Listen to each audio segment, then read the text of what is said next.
Well, the UN Security Council passed a resolution today that demands that Israel stop settlement construction in the disputed West Bank. Critics call it an anti-Israel measure. President-elect Trump had intervened and said the U.S. should veto the resolution, but instead the U.S. under Barack Obama chose to abstain from the vote. Joining us now is Steve Hilton. He's CEO of CrowdPack. Steve, great to see you. So this is a pretty clear contrast between worldviews, styles of running the U.S. government, et cetera. What is the Obama administration's decision to stay out of this? Tell us about them and their priorities.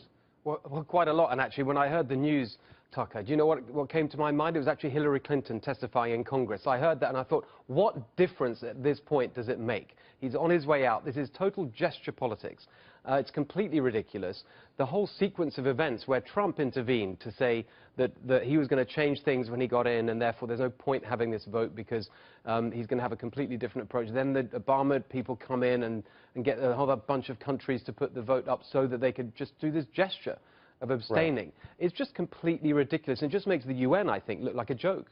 Well, of course it is. I think, though, and correct me if I'm wrong, but I think it's still official U.S. policy that we're against settlements. Do you think Trump will change that?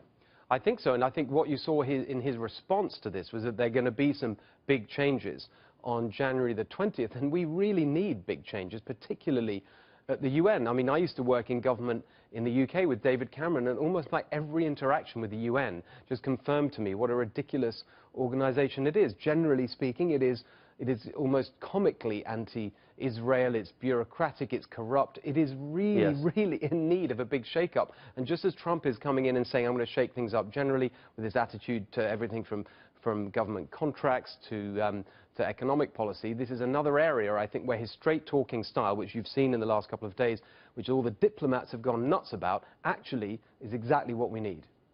So the UN is one of those organizations where the closer you get to it, the harder it is to identify what exactly they do that's worth doing. They certainly haven't helped Africa any in the last 50 years.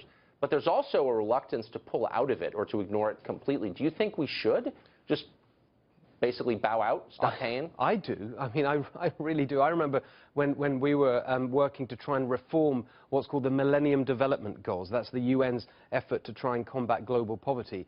And we were trying to focus on the real causes of poverty and the fact that in many poor countries you don't have the institutions of a market economy and a free society, the things that cause wealth to be created, property rights, the rule of law, a free press, independent judiciary, all the things that actually lead to countries getting richer. We wanted to make that the focus of what the UN campaigned for, and it was completely rejected by them. I think that actually, truthfully, we would have a much more stable, peaceful and prosperous world if the UN just didn't exist. Now, that is heresy for all the diplomats that make their living from it, but I don't see that anyone can actually argue with that point on the basis of the evidence of what really happens.